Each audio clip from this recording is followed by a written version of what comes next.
Bem-vindos ao debate sobre o terceiro episódio da série documental da RTP1 com o tema Clarividência e Precognição. Imaginem isto. Estamos no pico da Guerra Fria.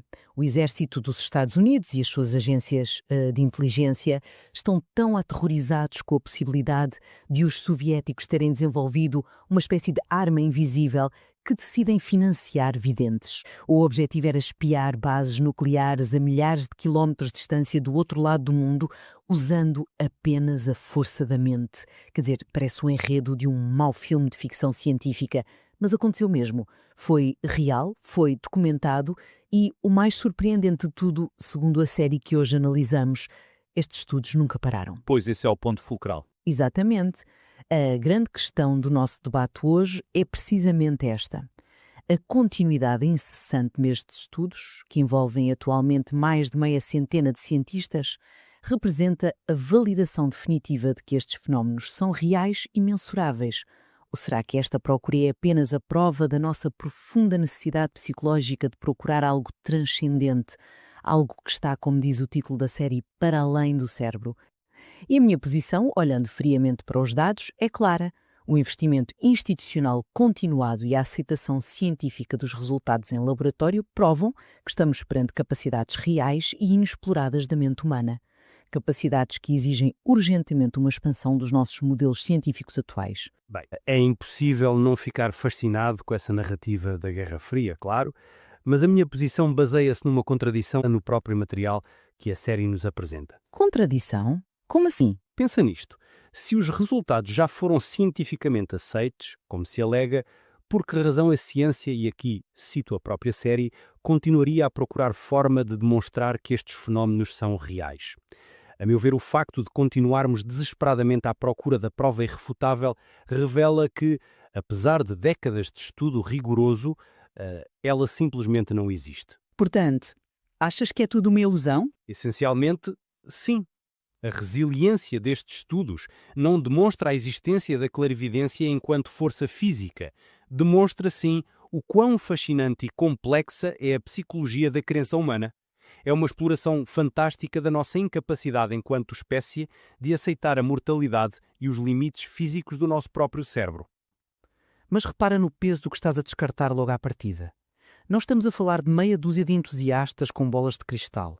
O documentário traz-nos para a atualidade e foca-se no olhar e no estudo de 50 cientistas e especialistas. Certo, cientistas sérios. Sérias e respeitados. Pessoas com doutoramentos. Pessoas que trabalham em universidades e laboratórios de topo, inteiramente focadas nestas múltiplas dimensões da consciência.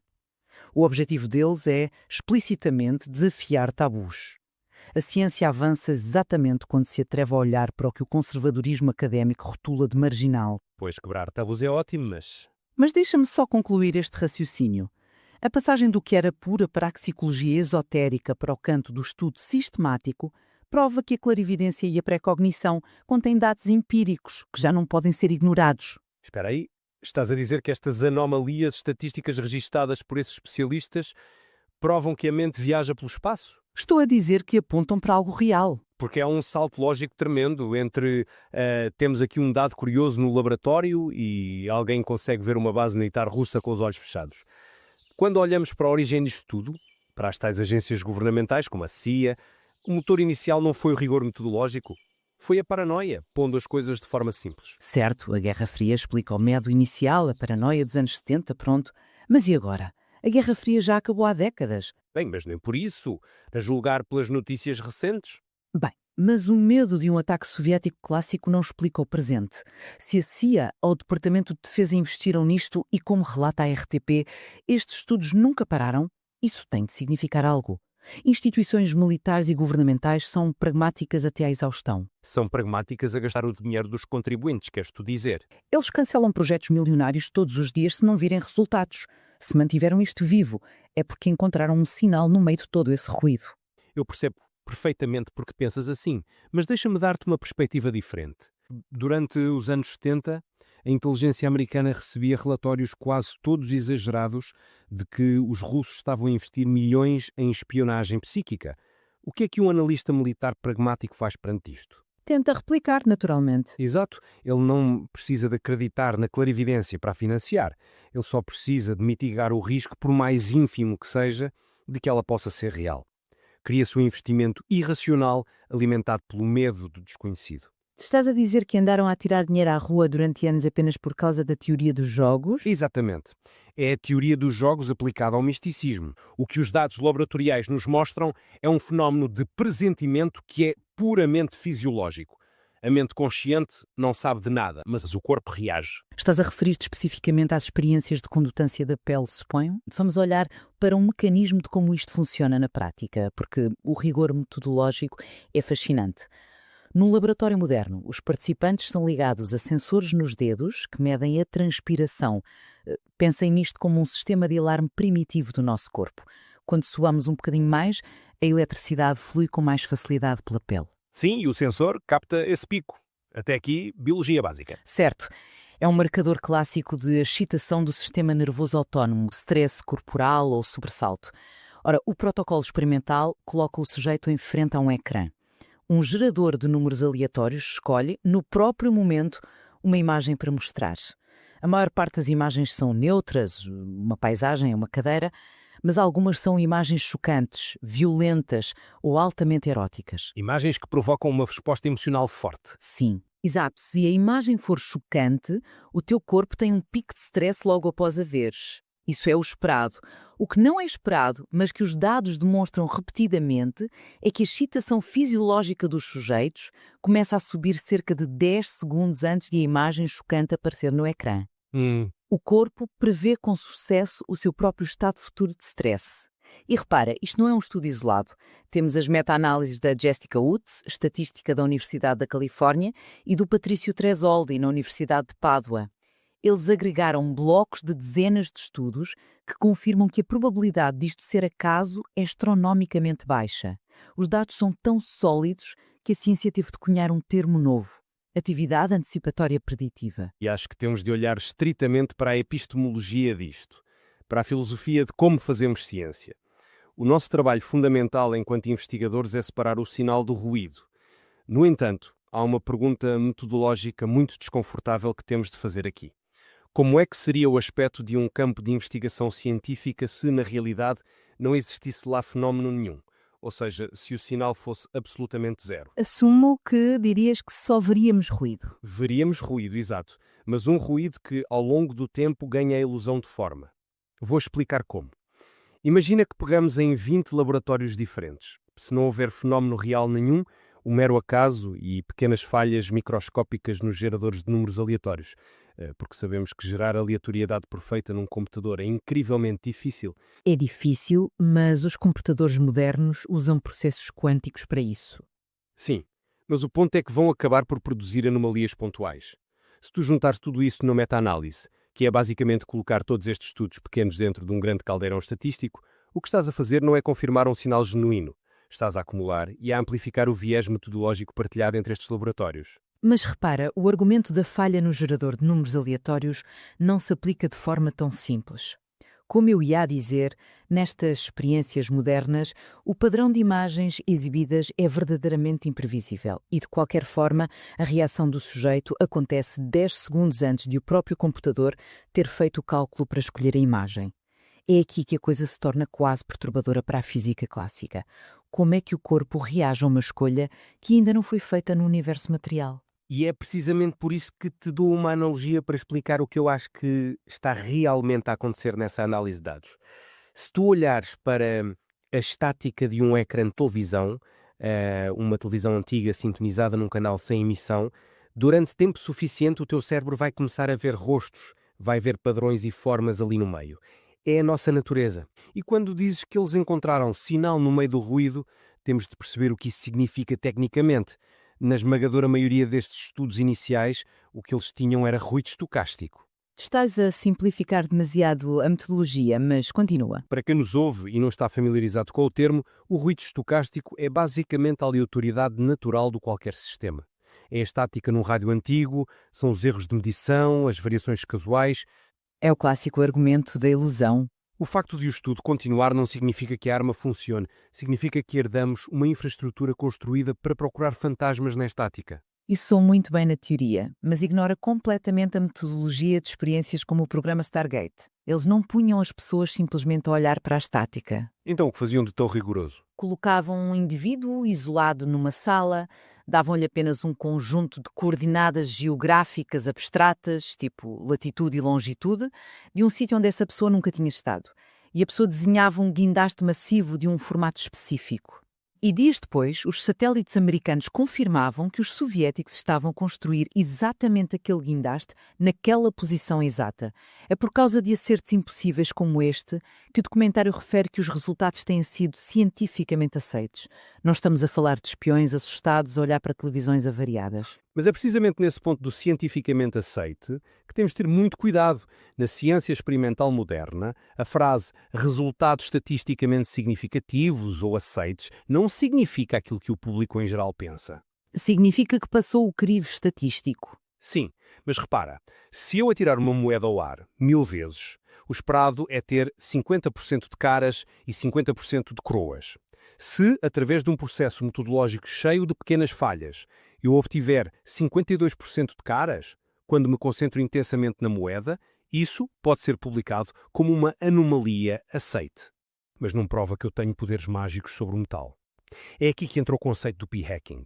Ah, sério? Vais invocar o p-hacking para desacreditar o trabalho de dezenas de especialistas? Antes de avançarmos, acho que convém explicar rigorosamente como aplicarias isso aqui. Com certeza, o p-hacking acontece quando os investigadores recolhem montanhas de dados e depois começam a torturar esses dados até eles confessarem alguma coisa. Em vez de definirem a sua hipótese logo no início, correm a experiência. Se a pessoa não adivinha a carta certa, por exemplo, o cientista vai ver se ela adivinhou a carta seguinte, ou se apenas as mulheres no grupo tiveram resultados ligeiramente acima da média num dia de chuva.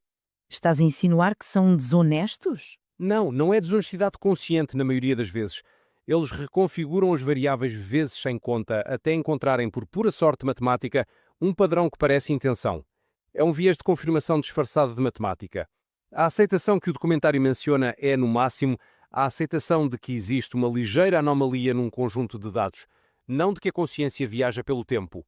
Bem, não concordo nada com essa caracterização, porque ela minimiza brutalmente o escrutínio moderno. Se fosse apenas uma questão de p-hacking, a constante revisão por pares e os meta-análises independentes já teriam desmantelado este campo de estudo por completo. Mas já desmantelaram grande parte. Não concordo. Ninguém aguenta 50 anos de fraude estatística sob a lupa de céticos agressivos. Os cientistas referidos pela RTP usam protocolos de dupla ocultação, gaiolas de Faraday para bloquear sinais eletromagnéticos e geradores de números aleatórios quânticos. Isto não é brincar aos dados num quadro de giz, é ciência de ponta. Certo, e quando aplicam todos esses controlos exaustivos, sabes o que acontece invariavelmente ao fenómeno? Mantém-se de forma subtil? Não, ele desaparece ou diminui para níveis completamente residuais. Desaparece porque estás a tentar medir algo fundamentalmente diferente de um fenómeno mecânico. Vocês, do lado mais cético e estritamente materialista, tentam medir a consciência usando a mesma fita métrica com que medem o peso de um tijolo. Há uma analogia fantástica para isto. Exigir que a precognição funcione a pedido num laboratório frio e esterilizado é como tentar medir a temperatura e a estrutura delicada de um floco de neve usando um termómetro quente. No exato momento em que introduzes o instrumento de controlo empírico rígido, a própria natureza da tua observação destrói aquilo que estavas a tentar estudar. A clarividência parece depender de estados alterados de consciência, de espontaneidade emocional ou de perigo extremo. Não pode ser enclausurada e ativada no interruptor só para satisfazer um estatístico. Essa metáfora do floco de neve é linda, confesso, mas também é o derradeiro escape argumentativo. É extremamente conveniente, não achas? Basicamente estás a dizer à comunidade científica: olhem, eu tenho um dragão invisível na garagem, mas ele só respira fogo quando tu não estás a olhar e quando guardas os teus instrumentos de medição. Não é isso que estou a dizer. É exatamente isso. Se o fenómeno recua sempre que tentamos ter a certeza que ele lá está, a navalha de Occam sugere-nos algo muito mais óbvio. A mente humana é uma máquina perita em fabricar ilusões. Tudo isto grita apofonia por todos os lados. Apofonia. A tendência para ver padrões onde eles não existem, certo? Exatamente. E evolutivamente nós fomos desenhados para a apofonia. Há 100 mil anos, na savana africana, se ouvisse um barulho nas ervas altas e assumisses que era um leão, o teu cérebro recompensava esse reconhecimento de padrão. Mas assumir que a pré-cognição é real, como uma força de transmissão de informação do futuro para o presente, sem a prova inequívoca que a ciência ainda procura, é dar um salto de fé que transcende a racionalidade. Bem, quem nos está a ouvir agora pode estar a pensar no argumento clássico. Se a pré-cognição é real e a CIA estudou isto, por que é que eu não posso usar a clarividência para ganhar o Euromilhões amanhã? Exato, esse é o teste de fogo pragmático. Onde estão os bilionários da clarividência? O problema dessa questão do Euromilhões e da tua insistência na apofonia é que ambos assumem que a clarividência é como ter uma televisão na cabeça que sintoniza o canal do amanhã em alta definição. E o que a série documental demonstra, ao dar voz a cientistas de áreas que vão da física quântica à parapsicologia, é que a interação da mente com a realidade é muito mais subtil e complexa. Estamos a falar de conceitos como a macropsicocinese e a micropsicocinese. O debate já não é sobre entortar colheres com o poder do pensamento. O que seria a macropsicocinese, no caso? Sim, exatamente. Fenómenos visíveis ao olho nu, que aliás têm um historial bastante manchado por ilusionistas e fraudes, concordo. Mas o documentário leva-nos para a micropsicocinese. Falamos da capacidade da intenção humana para influenciar ligeiramente eventos a um nível subatômico ou microscópico. Lá voltamos nós aos laboratórios. Mas é aí que a ciência se faz. Quando liga um indivíduo a um gerador de números aleatórios, uma máquina que cospe zeros e uns com base na degradação radioativa, um processo considerado puramente aleatório pela física moderna, a mera intenção concentrada daquele cérebro consegue, de forma estatisticamente repetível, desviar os resultados. E se a mente consegue influenciar a matéria ao nível quântico ou eletrónico em tempo real, então a capacidade de pressentir acontecimentos à distância não é magia. É um problema de física que ainda não conseguimos matematizar. A ciência sempre avançou, estudando o que a sociedade da época chamava de misticismo. Cuidado que estás a traçar paralelos históricos muito perigosos. Perigosos porquê? A meteorologia, no passado, era apenas a leitura dos caprichos e fúrias dos deuses. A psiquiatria não existia, a doença mental era vista como possessão demoníaca. Historicamente, a telepatia e a intuição profunda pertenceram ao misticismo simplesmente porque não tínhamos instrumentos. Certo. A ciência desmistificou os raios das tempestades e as doenças mentais, mas fê-lo descobrindo mecanismos físicos, químicos e biológicos testáveis. Substituiu a magia por poder preditivo. Qual é o problema da parapsicologia e destes fenómenos da mente alargada? Após 50 anos desde a Guerra Fria, não possuímos um único mecanismo explicativo plausível. Ainda não. Não há uma estrutura biológica ou lei da física conhecida que possibilite o envio de informação do cérebro A para o cérebro B a 5.000 km de distância, sem perda de sinal e sem atraso de tempo. Vocês pegam na mecânica quântica, especificamente no entrelaçamento quântico, e usam-na como uma espécie de pó de fada explicativo. Não é pó de fada, é uma hipótese válida. Mas a física quântica funciona para partículas subatómicas em condições hiperisoladas. Não funciona para redes neuronais massivas, quentes e úmidas dentro de um crânio humano. Estás a exigir que tenhamos um mecanismo completo antes de aceitarmos o fenómeno. Isso é colocar o carro à frente dos bois metodológico. É um método científico. Não, não é. Deixa-me recordar-te que a gravidade foi um fenómeno aceite muito, muito antes de Sir Isaac Newton e muito antes de Albert Einstein ter oferecido um modelo matemático sobre a curvatura do espaço-tempo. Na ciência, o fenómeno observacional vem sempre primeiro. A grande teoria unificadora vem depois. Quando o documentário refere que estamos perante campos que têm vindo a explorar as múltiplas dimensões e os vários estados de consciência, está a preparar-nos exatamente para este período de incubação. A comparação com a gravidade tropeça num pormenor letal para o teu argumento. A maçã cai da árvore, quer tu sejas um cético de trazer por casa o próprio Einstein. A maçã cai se estiveres a olhar, se fechares os olhos, se usares um termómetro ou um paquímetro. É inegável e universal. A clarividência é fugaz. Floco de neve, lembras-te? Pois, mas quando as coisas são fugazes, o ónus da prova recai sempre sobre a alegação extraordinária. Se efetivamente o programa Stargate da CIA nos anos 70 tivesse comprovado de forma útil que a mente se projeta no espaço, achas mesmo que estaríamos hoje a ter este debate? Não estaríamos de todo. Estaríamos a ensinar visão remota básica nas academias militares de todo o mundo. A tecnologia e a guerra não perdoam. Se funciona, usa-se. O facto de continuarmos há mais século na estaca zero da demonstração prática prova a minha tese. Mas isso não é verdade, não estamos na estaca zero. Essa é uma visão extremamente redutora e um pouco injusta. A jornada, desde os testes por tentativa e erro da Guerra Fria até o escrutínio moderno agora com neurocientistas e físicos no painel, representa um avanço metodológico gigante. Mas os resultados práticos falham? Eu percebo a tua exigência do mecanismo, mas a história da ciência médica e da física refuta completamente essa ideia de que precisamos de uma compreensão teórica imediata para validar e usar um fenómeno prático.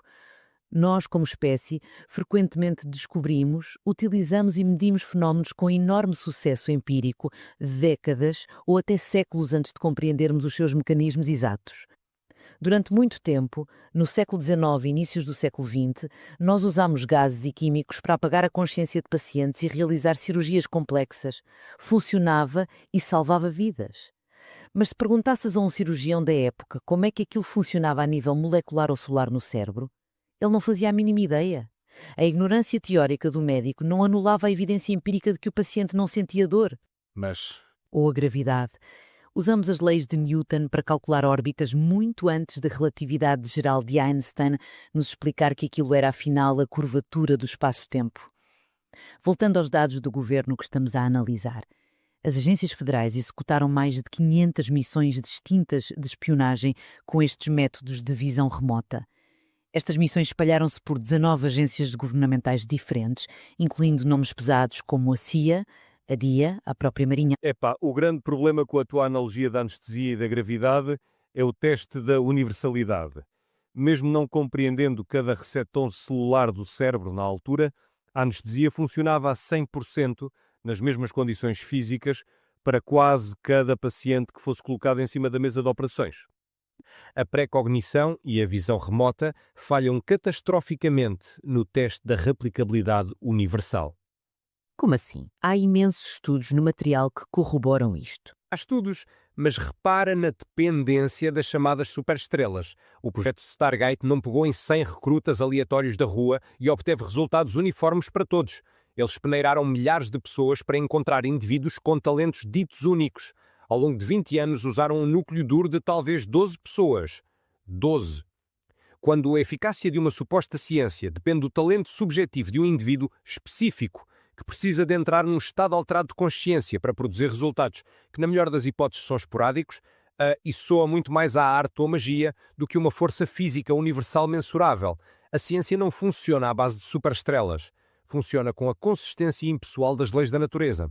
Mas isso é no âmbito militar altamente treinado. E mesmo no que toca ao teu argumento sobre as 17 agências regressarem para pedir mais missões, lamento, mas a história da burocracia militar está repleta de programas bizarros, redundantes ou francamente falhados que sobrevivem anos a fio. Porquê? Devido à inércia dos departamentos e ao desespero puro de obter qualquer microvantagem sobre o Bloco Soviético durante a Guerra Fria.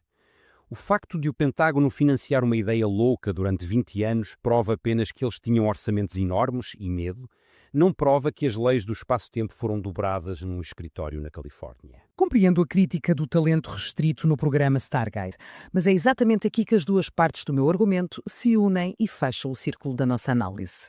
Se tu exiges replicabilidade universal e impessoal, bem, ela existe. Existe nos laboratórios fisiológicos com que iniciei esta conversa. Nas experiências da condutância da pele com as imagens aleatórias, nós não precisamos de superestrelas psíquicas da CIA.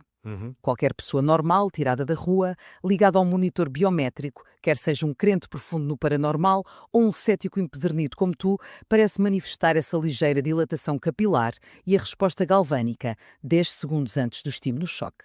E este é o ponto fundamental. Independentemente de nos sentirmos desconfortáveis porque não temos as equações matemáticas ou o modelo teórico elegante para explicar isto, a evidência é convergente. Convergente até certo ponto. Mas é a convergência entre os suores frios num laboratório moderno em Pádua ou na Califórnia e a identificação precisa de infraestruturas secretas soviéticas, sob restritos controlos cegos do exército americano, tudo aponta na mesma direção empírica.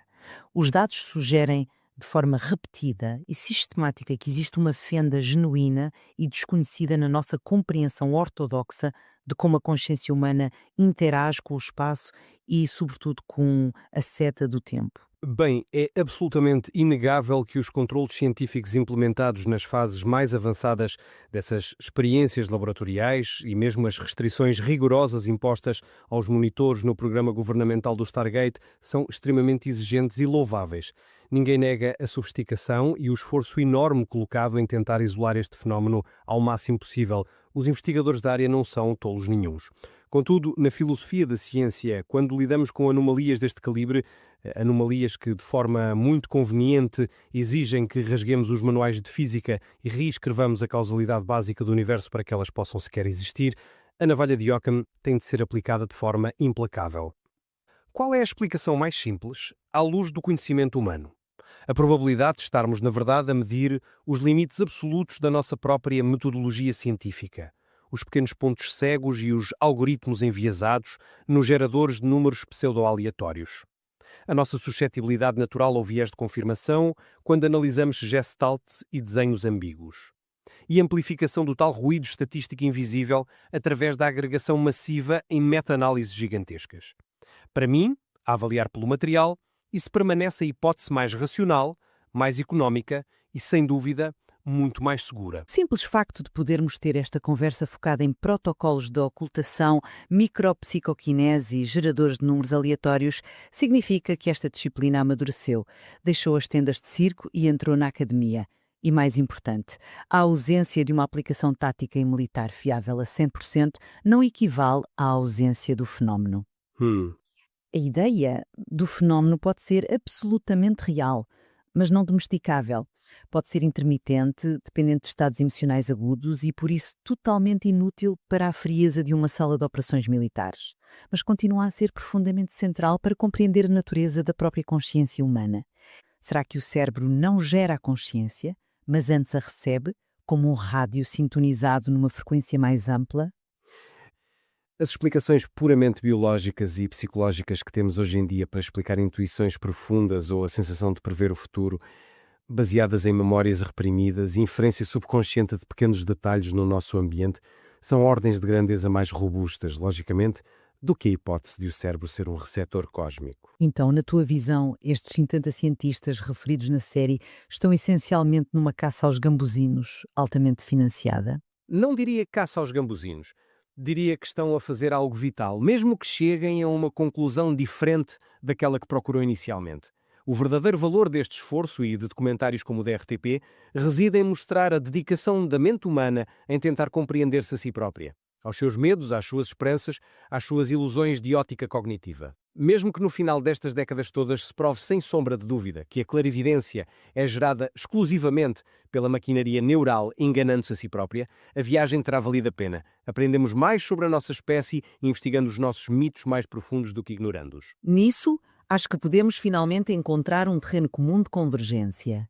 Ambos concordamos que a série presta um serviço essencial ao público. Ao expor a comunidade a este debate-frente, retiramos estes fenómenos das sombras do charlatanismo e colocamos-los sob os holofotes duros da razão e do questionamento sistemático. Exatamente. Quer as respostas sejam físicas ou puramente psicológicas. Se a incerteza é o grande motor do conhecimento humano, então a clarividência, a telepatia ou a percepção extrasensorial fornecem um combustível inacreditável para esse motor. Demonstram-nos que, independentemente da resposta final sobre o que nos move, a nossa curiosidade coletiva recusa-se a aceitar limites geográficos, temporais ou intelectuais. Muito bem dito. Cabe a quem acompanhou o documentário e a quem nos acompanhou aqui mergulhar nos dados, avaliar os argumentos de ambos os lados da barricada e decidir se estamos a assistir ao nascimento lento de uma nova física da consciência ou apenas a contemplar o reflexo formidável e labiríntico das nossas próprias esperanças. Absolutamente. A beleza de um debate científico maduro não é declarar um vencedor ao soar do gongo, mas garantir que a dúvida é cada vez mais requintada. Se a nossa espécie se contentasse com o confortável limite do que já conhece, ainda estaríamos a viver em cavernas, assustados com a trovoada. O que eu acho verdadeiramente fascinante em ambas as nossas posições, e creio que é o grande valor deste material para quem nos ouve, é que as duas hipóteses exigem que a ciência ortodoxa faça uma introspeção profunda. Pensemos nisto. Quer estes pequenos picos no laboratório sejam o reflexo de viagens reais de informação no tempo, desafiando a termodinâmica, quer sejam, pelo contrário, a manifestação de falhas metodológicas indetetáveis, mas tão perfeitamente camufladas que enganaram dezenas de académicos brilhantes e serviços de inteligência americanos durante décadas, seja qual for a verdade final, a parapsicologia e o estudo metodológico da precognição têm servido um propósito inestimável. Têm forçado a ciência a examinar de perto os seus próprios limites, o rigor invisível das suas ferramentas diárias e os tabus em torno do que ousa ou não investigar. Nisso, confesso, estamos em absoluta e total concordância. O estudo empírico de anomalias extremas, daquelas coisas que teimosamente não encaixam, é o derradeiro teste de stress ao método científico. Mostra-nos na prática pura como é que a comunidade académica e as instituições lidam com dados que ameaçam diretamente os seus paradigmas centrais. Independentemente no fundo da caixa haver um sinal real, mágico, quântico ou apenas pós-estatístico metodológico, o rigoroso processo de tentar separar essa escuridão da luz melhora drasticamente a forma como construímos computadores, desenhamos protocolos cegos e escrutinamos toda a ciência formal que fazemos hoje em dia. O material está lá para quem quiser cavar mais fundo, seja para descobrir efetivamente uma nova força de clarividência, ou seja apenas para mapearmos a nossa incrível e vulnerável sede de querer dominar o futuro. A investigação é o único caminho. Sem dúvida. Agradecemos o vosso rigor analítico e a mente aberta em mais uma troca de ideias. Até breve. Espero que tenham gostado. Obrigado por estarem aí. Não se esqueçam de seguir o canal, isso é mesmo importante para nós. Até breve.